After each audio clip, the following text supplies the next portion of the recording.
Hello friends, and welcome back to Sincerely Kaylani. My name is Kaylani and I make videos about my chaotic sewing journey and some things about my lifestyle. So, it's been a while. Little life update. Basically what happened is my birthday was at the end of June. My boyfriend's birthday was at the beginning of July, which that means for us, we travel back home and we spend about 2 weeks with our families visiting, doing all the celebrations. Then after that, I actually had a little girls' weekend I just finished up, going to Quebec and just hanging out with my cousins, and it was so much fun, so relaxing. I went to Montreal for the first time. Yes, Canadian, only been to Montreal once and I live in Ottawa. Oh well. But anyway, so I've just been super busy with visiting this summer and I haven't really gotten a chance to come back to you guys. But August, we have got a full schedule. Now why is that? Well, that is because on August 20th, I'll be heading back to my hometown in Whitby, Ontario, and I'll be heading over to the Lynde House for their Victorian Workshop Sunday. The Lynde House is known as the oldest home in Whitby. The house was built in 1812 by Joseph Lynde for his wife and 8 children. In the area, which is now called Whitby, as well as I believe Pickering and up towards Toronto, it was at that time when it was built known as the finest house between Kingston and York. So this house was a big deal in 1812 for when you're thinking 1812, so for this Regency and Victorian people. It was a really big thing because in 1812 there was still a lot of people immigrating into Canada from both the Americas as well as from Europe. So to be able to move out of their log cabin into this fine house was a very big step and created them to be very high amongst the society. The location of the house has been different over these 100 years. Wow. The original location of the house was on Danforth Road. It was currently the Lynde House is owned and operated by the Whitby Historical Society, who gladly and lovingly rescued it in 2013. Now, if you were someone who grew up in the Durham region, near Toronto, Whitby, Oshawa, Ajax, in the early 2000s, you may have actually seen this house. In the late 90s and early 2000s, there was this place in Whitby called Cullen Garden and Miniature Village. Basically, it was this botanical garden area that also had miniature villages, or miniature, I don't know the word I'm looking at, miniature dioramas of life in Ontario. So there'd be towns, there'd be farms, there'd be other like cityscapes. There would have been also some historical things such as dioramas of other important houses, such as there's a historical home in Oshawa that has a lot of filming done at it. That's another really important place. But anyways, why am I telling you about a house that you may or may not ever get to visit? If you do, I would highly suggest that you do, because it's beautiful. It's the house of my dreams. But why am I telling you about this? It's because of this Victorian Workshop Sunday that I'm going to. So the Lynde House is offering 3 different workshops on August 20th where you can go and, experience things like they were in the Victorian days, learn a little bit more about Canadian Victorian history as well as just Victorian history in general. So our first workshop is fascinators and fancy hat millinery. So I believe we're going to be making our own fascinators, which will be very helpful because the second activity is a Victorian afternoon tea etiquette and garden party. So we'll be learning about proper Victorian etiquette during an afternoon tea, as well as getting to use those skills and have our own tea party in the garden as well. And finally, our final activity is Dance Like a Victorian, where, from what I could get from the description, I feel like we're going to be learning a Victorian dance, and then there'll be just a little soiree where we can practice and show off our dance moves. And why is this all important, and why are you going to be hearing me talk about this all month long? Well, because I can't just go and just wear whatever. Like, I could wear one of my dresses that I made in college, but that doesn't, but I've always wanted to make a proper Victorian outfit. So that is what we are going to be doing this month. Am I putting a lot on my plate? Yes. But we'll see how it goes. Hopefully I'll be able to make everything. The hardest part is going to be the first step. But anyways, so my design is, ta-da! So it's a very simple design. It is, as most historical fashion people will not like, it is the stereotypical blouse with a mismatched skirt with most likely a Swiss belt alongside of it. I'm doing this design in particular because the fabric I have, I can't actually do something that is completely historically accurate. So with that, I'm wanting to create pieces that I'll be able to wear in my everyday. So I'm making it more historically inspired with a sincerely Kaylani zero waste twist to it as well, because we only have limited fabric. But basically, my design is based off of the young women's fashion during the Civil War era. I'm going for around the 1860s, 1864, 1865-ish. So the blouse, I found in a textbook that my cousin bought for me. They described something called the Garibaldi blouse, which was a blouse that was worn by young women that was based off of an Italian war hero named Garibaldi himself. Typically, the blouse is red and then goes alongside a black skirt. Black silk skirt with a red wool flannel shirt. Very specific. I don't have those specifics, which is why we're changing things up. But basically, for my outfit, the pieces we are going to be making. We are going to be making a chemise. I'm going to try my hand at making a corset. It will be a mixture of Victorian and Regency. Because I'm just making this for myself, I want to just be able to, you know, I'm customizing it. Like I said, it's historically inspired, not historically accurate. I'll also be using a sewing machine and not doing this all by hand, so.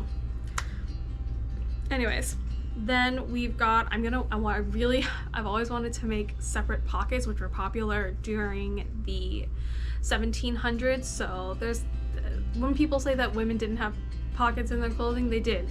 Most Victorian dresses have pockets.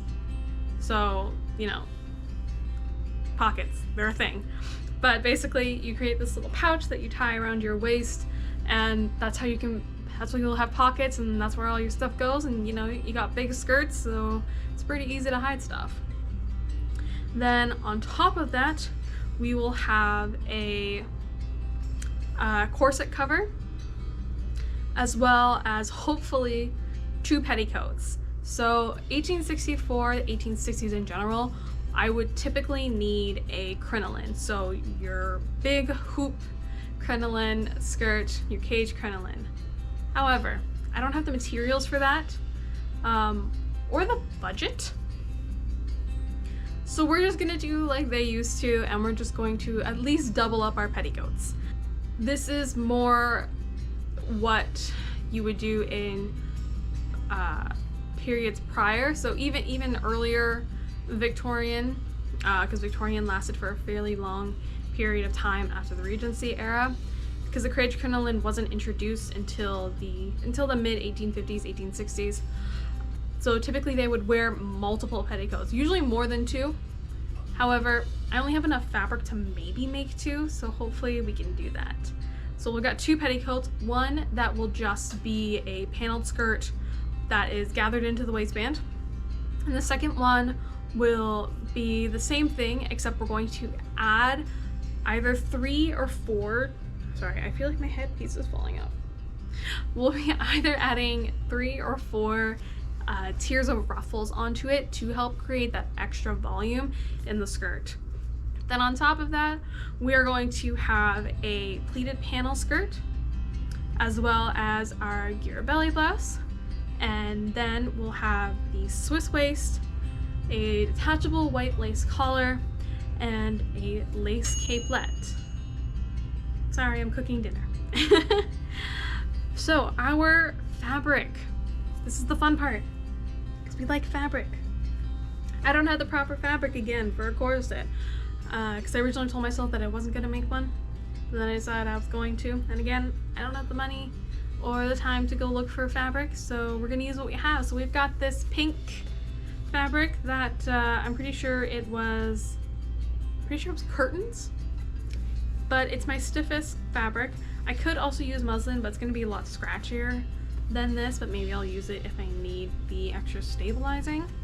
I'm not sure. I was hoping to make a one layer corset, but we'll see. Anyways, this will be our corset. It'll be pink because you can have whatever color corset you want as long as you've got cover-ups. Then we've got this white linen. It has a bit of a checkered pattern to it that I'll be using for the cover, the corset cover. The majority of our other base undergarments are going to be either made from this bed sheet that has been dyed in tea and turmeric, as well as some other just plain white cotton. They're both cotton. This one's a lot more flowy, so I was hoping to use this for the chemise and one of the layers of the petticoat, and then for the other one that will go on top, or the one that I need to be stiffer, I'll use the white to go with that. In terms of our blouse, I can't decide between red and white, so I'm just gonna do both.